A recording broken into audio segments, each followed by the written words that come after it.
Assalamualaikum warahmatullahi wabarakatuh. Puji syukur kita panjatkan kehadirat Tuhan Yang Maha Esa, karena berkatnya lah sehingga saya dapat menyelesaikan tugas video presentasi saya pada kali ini. Tak lupa pula saya mengucapkan terima kasih kepada Ibu Nur Syafitri Amin SPD MPD yang telah memberikan tugas ini kepada saya. Di sini saya Aprilia Langit Lebok dengan NIM H022030 dari kelas pendidikan matematika 2020B Universitas Sulawesi Barat akan mempresentasikan materi tentang keanekaragaman hayati kelas 10. Tetapi sebelum saya masuk dalam materi, saya akan menjelaskan teori belajar.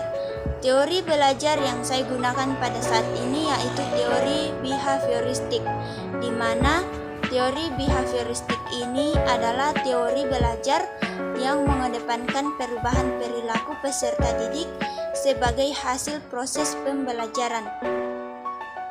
Terjadinya perubahan tingkah laku diakibatkan oleh adanya interaksi antara stimulus dan respon. Teori belajar ini berorientasi pada perilaku yang lebih baik. Oke, baik, kita masuk dalam materi. Di sini kita bahas tentang pengertian keanekaragaman hayati dan tingkat keanekaragaman hayati. Adapun tujuan pembelajaran yaitu siswa dapat mengidentifikasi, menjelaskan, dan menganalisis tingkat keanekaragaman hayati. Kita masuk dalam pengertian keanekaragaman hayati. Keanekaragaman hayati atau biasa juga disebut sebagai biodiversitas. Keanekaragaman sendiri adalah beraneka ragam atau bermacam-macam. Hayati adalah segala sesuatu yang hidup.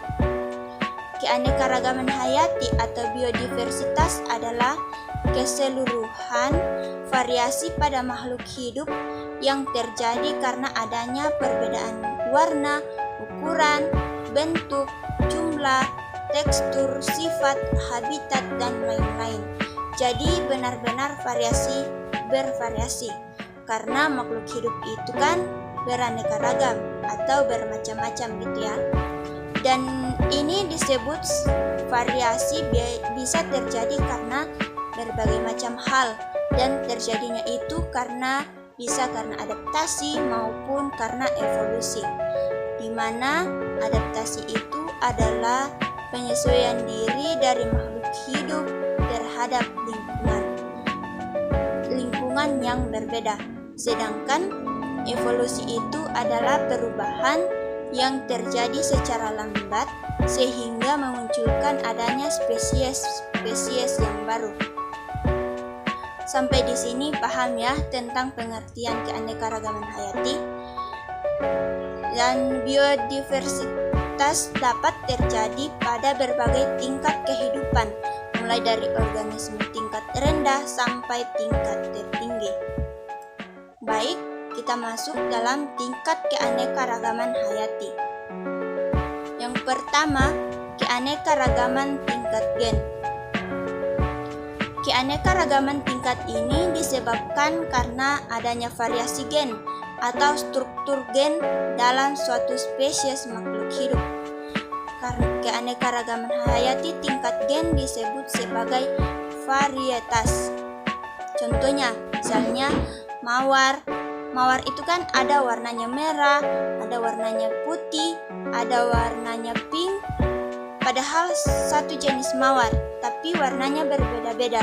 Nah, ini mengakibatkan adanya variasi. Selanjutnya juga manusia. Ada orang kulitnya putih, ada yang kulitnya hitam, ada yang rambutnya keriting, ada yang rambutnya lurus. Walaupun kita satu jenis yang sama, tetapi setiap orang mempunyai ciri khas masing-masing, punya karakter masing-masing, dan disebut juga variasi yang ditimbulkan oleh gen. Selanjutnya juga kucing. Kucing kan Ada kucing hutan, ada kucing rumahan, ada kucing angora, atau macam-macam. Warna bulunya juga berbeda-beda, bentuknya juga berbeda-beda. Nah, itu ditimbulkan akibat adanya variasi dari gen. Yang kedua, keanekaragaman tingkat spesies. Keanekaragaman ini ditemukan pada komunitas atau kelompok berbagai spesies makhluk hidup dalam genus atau famili yang sama. Jadi, walaupun mereka berbeda spesies, tapi mereka dalam satu genus atau famili yang sama. Contohnya, ada singa, macan tutul, harimau, dan kucing. Mereka berbeda jenis, berbeda juga habitatnya, berbeda juga tingkah lakunya, berbeda-beda. Tapi mereka juga tergolong dalam satu famili yang sama, yaitu Felidae. Dan masih banyak contoh lainnya. Yang ketiga, keanekaragaman tingkat ekosistem. Keanekaragaman akibat perbedaan letak geografis yang menyebabkan perbedaan iklim. Nah, perbedaan iklim ini dapat menyebabkan perbedaan terjadinya temperatur, curah hujan, intensitas cahaya, dan lamanya penyinaran. Oleh karena itu, keadaan ini akan berpengaruh terhadap jenis-jenis flora dan fauna yang menempati suatu daerah. Contoh keanekaragaman hayati tingkat ekosistem, yaitu ekosistem lumut yang terletak di wilayah sekitar puncak gunung atau daerah dingin sekitar kutub dan didominasi oleh tumbuhan lumut. Hewan yang dapat dijumpai di dalamnya ialah hewan-hewan berbulu tebal seperti beruang kutub. Yang kedua, ekosistem pantai yang didominasi oleh formasi Pescapre dan Barringtonia berbentuk perdu atau pohon. Di dalamnya terdapat serangga, burung pantai, dan lain-lain. Baik, kita masuk dalam contoh soal. Yang pertama, kelompok tumbuhan yang merupakan tingkatan satu gen adalah A. Mangga mana lagi, mangga gading, dan mangga harum manis.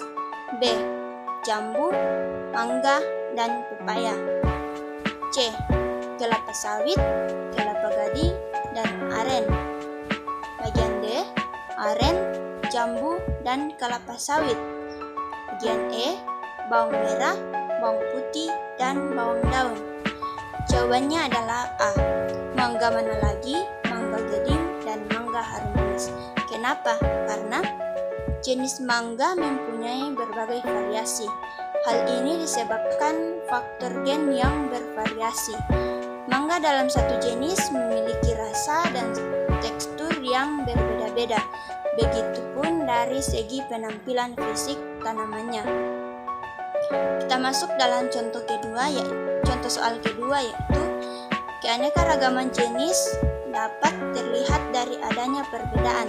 Bagian A, bentuk, warna, ukuran, dan penampilan. Bagian B, bentuk, warna, jumlah, ukuran, dan faktor pembawa sifat menurun. Bagian C, morfologi dan anatomi. Bagian D, tingkah laku dan gen. Bagian E, morfologi dan tingkah laku. Jawabannya C, morfologi dan anatomi. Mengapa? Karena keanekaragaman jenis adalah perbedaan yang dapat ditemukan pada suatu komunitas. Perbedaan dapat ditemukan dengan memperhatikan anatomi dan morfologi. Baik, sekian dari materi saya ucapkan terima kasih.